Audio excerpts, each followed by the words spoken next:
Hello, I am Mantastic and Fantastic, and today I'm going to be reviewing the highly anticipated Beach Miru? Whatever. She's beautiful, she's hot, she's sexy, but she's only available for 500,000 monster points or as a very exclusive 8-star roll from the very soon upcoming Beach collab rare egg machine. So, when designing Beach Miru, this is probably what the conversation between the Gung Ho boss and employees went. So, Gung Ho boss, we need to increase revenue. Think of an idea. Gung Ho peon. Well, we could recolor Miru, make her prettier, less lolly, and 500k MP. Oh, what a miraculous idea! 5 magic stone pay raise. Go roll yourself for new silver egg.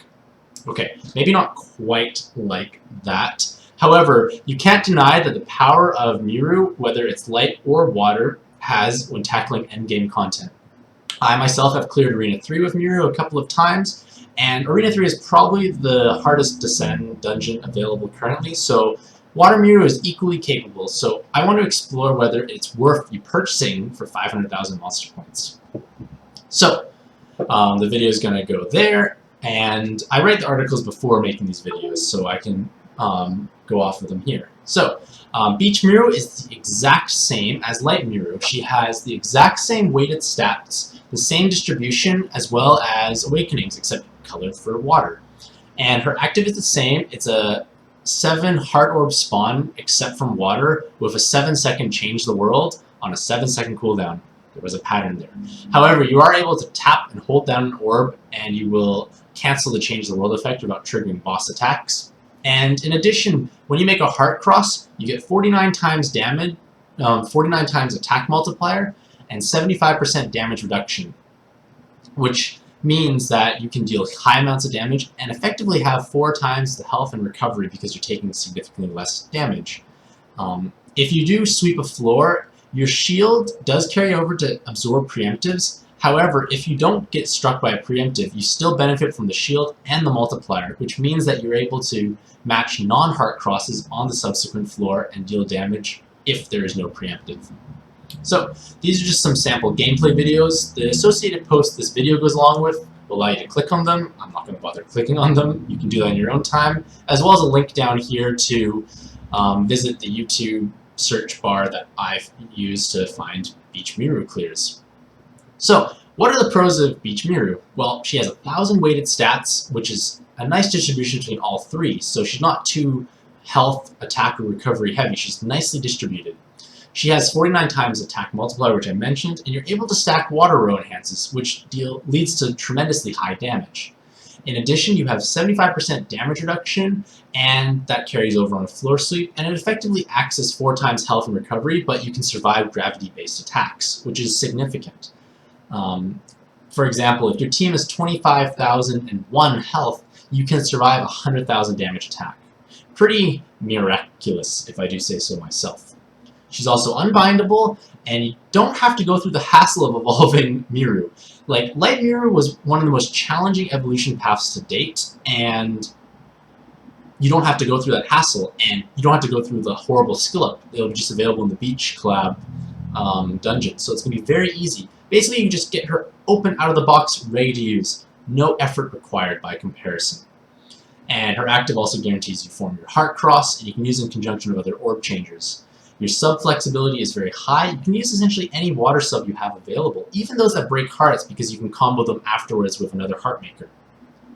The playstyle is quite exciting and relatively new, because heart crosses just kind of came out. And like I said before, she's one of the prettiest monsters in Puzzle & Dragons, along with me being somewhat wet with excitement. More so because of the fact that it's a beach and water theme, of course. So, what are the cons associated with her? Well, she's fragile if you cannot form your heart cross, because you'll have no health or recovery multiplier, so you're essentially just regular old team if you don't form a heart cross. And your 49 times attack is relatively low when there are things such as Raw Dragon, Yao Yu, so on and so forth that hit much harder. You will have to somewhat grind things down or bring various bursts in order to do enough damage. And this is one major complaint I've had playing with Light Miru is a lack of damage control, because you either have 0 times or 49 times damage. You don't have anything in between. Yes, you can form, say, just a single water combo or light combo, and it does some damage, but you're still hitting quite hard. So against, say, something like Sopdet, you need to make just rows and 0 times multiplier, just rows, and just chip your way down slowly. It's somewhat of an effort and hassle, so it's just something to keep in mind that you have no damage control, unlike other leaders available. And she also lacks a sub-attribute, and no sub-attribute means that you're dealing significantly less damage when you're hitting, say, for a couple million. It does add up, but it's not as detrimental as someone, say, as Yao Yu, who hits much harder. But it makes a difference when you're pinging away at high defense monsters, because your team will only hit for 10, not 12. Her uses as a sub is quite low. You really wouldn't want to. And it's mainly because her active is somewhat weak, and she's usually used as a base for skill inheritance. And finally, which is probably the biggest complaint, is the 500,000 monster point price tag if you don't roll her, which you probably won't, because the rates are probably going to be very low. So this little chart just compares some of the subs that the various Mirus can use that the other one does not have access to. Like, for instance, if you have, say, Andromeda and Wukong, they're the same Pantheon, they're equivalents, so I don't make that as a pro that they have against each other. So for Light Miru, it's farmable. You can acquire her on your own without spending any monster points. It's a lot of effort though. But she has access to Wedding Akachi, which is really the biggest highlight of this whole comparison, is that she has access to Wedding Akachi. I'll explain more later. And then you also have Wedding Gadius, Apocalypse, DQXQ, and Venus. Subs that Beach Mirror does not have access to, so it gives them more flexibility in that sense. And there's also more 2/3 light combos you can make. And that's great when you're team building because you have more options. And 2/3 light, 1/3 hearts is how you deal your explosive damage. Now, by comparison, Beach Miru's pros compared to Light Miru is she comes ready to use. As soon as you buy her, you can use her right away. That's a big deal because players who are unable to farm Light Miru can have a high-end endgame leader right away. She's also easy to skill up, and you have access to Summer Urge, where the icon will be here soon. But you have Summer Urge, and Summer Urge is a rare pull from the Beach collab, but that's an equivalent monster that Light does not have. You also have access to Sumire, Awoken Sun Quan, Nut, Sarasvati, Orochi, Isis, and Beach Mirror is a lot prettier. She's kind of hot and cool at the same time. She's quite sexy in my opinion. And Water does have a lot of access to very strong row-based subs, which I think is quite a nice point, and you can make more system-like teams because of Sumire. Now, for the cons of Light Miru, she's very challenging to skill up, requires 15 successful skill ups, or 15 shine keys if you're unable to farm her dungeon. She's very hard to acquire because her dungeon is quite challenging, and it's very intensive to evolve because, as you see down below shortly, her evolution tree is simply outrageous. And she's a little too lolly for my tastes. And then Beach Miru's only con is 500,000 monster points. It's just the price tag. So, as I said before, despite those differences, Wedding Akachi is kind of the main selling point of Light Miru. If you have a Wedding Akachi, your team is automatically stronger because he combines the Heart, Light, Orb Generation, as well as the Enhancement. And it's that enhancement that saves you an entire sub-slot.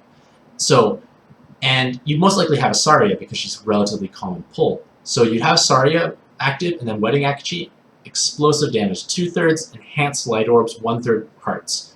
You kill everything. It's a big benefit.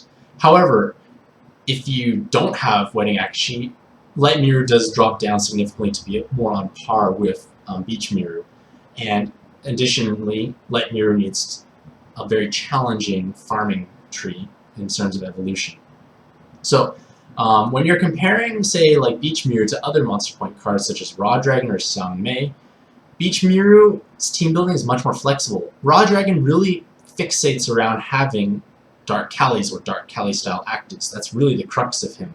And Xiang Mei's crux is you need multiple Xiang Meis, so you actually spend more monster points in building her team, and you really can only use Gadius and Uriel in ideal worlds. Whereas Beach Miru, her team building is much more flexible, and she can achieve similar levels of clears with less outrageous teams. But the thing is, we don't know what the next wave of Monster Point Dragon cards are going to be. They could be stronger than Xiang Mei and Raw Dragon. They should be if you follow the trend of power creep, so that's something to keep in mind if you're willing to spend 500,000. However, you get to use Beach Miru right now. You get to benefit from it today. Clear the content now. That might be worth it, because you don't know, it may be bad what comes out in the future. So as promised, this is the evolution tree. It looks horrifying. It is horrifying. There's also millions of light experience you need to sink into this team that is not shown in the chart. So for Beach Miru, you want to prioritize Water Row Awakenings because that's how you deal with the most damage, especially when it's only 49 times attack. TPA is nice, but it's not going to be as efficient when you're dealing with large bosses. TPA is good for dealing with like trash floors. And the enhanced Water Orb Awakenings are not as important because your leaders already provide 6. So matching strategies is you have to obviously make your heart cross. It's not very instinctive, but thankfully you get 4 more seconds to move orbs, and that will allow you to manipulate the orbs into position, make your heart cross, make your row, deal damage. And if you're more of a budget-friendly player in mind, you can pair your Sumire with a Beach Miru if you really wanted. It's probably not as ideal, to be honest, because you're not able to access the rows and you're forced to make the 5 orbs 1 enhanced combo. It's probably just better to have Sumire pairing. So for team building options, you have pretty much any water sub at your disposal, except there will be better ones than others. So these are my opinion of what like higher tier subs would be, and starting with Summer Urd. Now Summer Urd doesn't necessarily have the best awakenings, but it's her active that is the most powerful because it combines beautifully with Andromeda, who is another essential sub in my opinion. And that allows you to form your 2/3 water, 1/3 heart board. And that's the main crux of Beach Miru, is that you don't have as many combos. And if you have Summer Urd, you really should be running her because you can combo with Andromeda. So as mentioned before, Andromeda is pretty much an ideal sub. You need to, she breaks hearts to water and I believe dark to heal or light to heal, regardless, with one of those. But she basically changes the fire to water, and that's important for Summer Urd.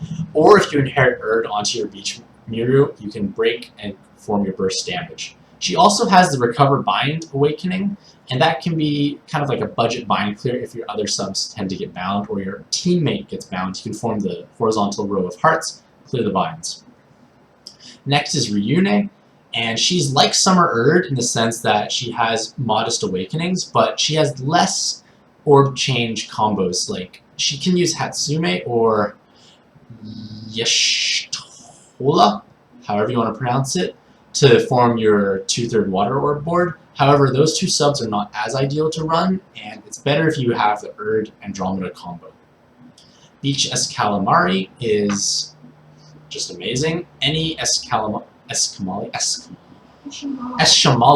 is amazing, regardless of the color, and that's how Gumho is going to get more money, just recoloring her to every single color available. Yes, she takes your hearts away, but you can combo with another orb changer to form your heart cross, and you get the water skyfalls and 7 enhanced water orbs. Tons of damage. Now this is more for solo play, but Sumire makes a very formidable sub because if you have 4 of them, which is obviously out of reach of most players, you form a system, and your system is able to use a Sumire active every single turn. You charge up your 2 Mirus, you can use those actives as you please. Even if you're playing co-op, it's still beneficial because the haste helps your own team, but it doesn't help your partner. So it's more so of a solo team that makes him a higher tier sub. So these are what I consider more viable subs. Like, they're great, but they're not as instrumental as the more higher tier subs mentioned beforehand. So Awoken Isis is your best body to inherit something. It's kind of like your equivalent to Awoken Venus, but not as ideal. So Awoken Isis has a 3-turn cooldown, which is great for inheriting a different active, and she also has reasonably strong awakenings of like enhanced orbs and water rows. So helpful, and you also get a bind clear if that's something you need. It's just there just in case as a backup. Now Skuld actually has the best, like the most awakenings of any of the board changers, but she has no combo synergy because wood orbs can't be removed to water, at least I can think of, and you can't pair with, say, you can't use Hermes because you just get a whole board of water. It doesn't really work. Just not as helpful, and you're basically using her active and not being able to use someone else. You could use, say, Miru or Sumire afterwards, but then again, 2 actives, not as effective. Awoken Sun Quan is actually a very strong damage enhanced sub, who also brings utility of a delay. So you can delay your boss, or you can enhance your damage. He's comparable to Awoken I, but I think he's stronger because I'd rather trade off my haste for the 2 turns of delay, it helps you circumnavigate bosses with resolve. Gabriel is just often overlooked. People don't love him, mainly because Andromeda does her job better. However, his 2,000 worth of auto heal can feel like 8,000 when there's a damage reduction taken into consideration, so it's something that might be beneficial, but he's just not as good as Andromeda. Y'shtola needs to be mentioned because she can combo off Ryune, but her awakenings are quite lackluster, and it may be better to use her as an inheritance, because she can inherit onto your Miru and pair with your Ryune, get your burst damage that way. Blue Sonya is a powerful monster with lots of awakenings and stats, and you can combo her with Gabriel, so it is a way to make 50% water, 50% heart board. It's not always the best, but something to consider, making those budget board bursts. Sarasvati gives you 3 turns of Skyfalls, but you can override your heart, so it's a little risky. Not as impactful, but something to consider. Nut has lots of enhanced water orbs, double 2-prong but no rose. The column spawn can be helpful, but can override hearts, so up to you. Orochi is the best delay card available, but he may not necessarily be ran on your team because a delay is of less importance when you can tank hits. Like if you can survive, say like, you say you have like say 40,000 health in co-op, that's basically 160,000 damage hit. You can survive those, the need for a delay is significantly diminished. And finally, Hatsume combos with Ryune, but low stats, okay awakenings, even the healer Dragon Killer doesn't necessarily offset their low stats. So you only should run it if you have Ryune. And then running subs that break hearts is somewhat viable, but Beach Escamali is definitely your best bet. Awoken Hermes is kind of like the budget equivalent for Beach Escalamari. Shamali. Just a worse version of her, essentially, but has a nice rose, so it might be beneficial. And I don't know how to say her name either. She can remove jammers and poisons, which could be beneficial in certain cases, and her 7-turn means she might be able to inherit another active. Her future evolution will make her much more powerful, but for now, may not necessarily be your best choice. Now, some sample teams. This is the Arena 3 team that was pictured in the video above. It is obviously viable, but he did have the Water Skyfall benefit at the beginning, and also encountered Zeus Dragon, who's arguably the easiest of the Raider Dragons. So, take it with a grain of salt. It's a powerful team, of course, though. And this is kind of a team I thought of, like you get your Summer Erd Andromeda combo, and you have Sumire's hastening your progress. Yes, you have less rows, but it's a faster team. You'll have actives much more readily. You can also do your research with the link I included here. So, skill inheritance options. You can inherit various actives. I need to add Y'shtola, how you say it, to this chart after the video. But skill inheritance is something you add to your leader when you feel like it's going to enhance your capabilities. What you choose is based on your decision and your team and what you need to counter the dungeon. But with that being said, Summer Erd is probably the most popular choice to combo with Andromeda. And you just basically pick from this chart of various orb changers or actives that will benefit you. Your decision lies with you and what you have in your monster box. Also, you should read that Advanced Strategies guide. I wrote it, very helpful, it's quite fantastic. As for Latent Awakenings, your need for damage reduction is pretty much at an all-time low, outside of 100% resistance on a single sub, in case you don't form your heart cross and there's a gravity. But it's not as necessary, and actually having health and recovery latents are much more impactful because they have 4 times the benefit. And Miru has very high base health and extremely high base recovery, so she gains huge benefit from those two. So it's better to put your latents on her for those attributes. Conversely, skill delay resists, even though with skill inheritance you protect yourself against them, they still may be your best bet because damage reduction is not as important. And having the ability to resist skill delays might mean you're able to use your actives and therefore deal with challenging floors as they appear.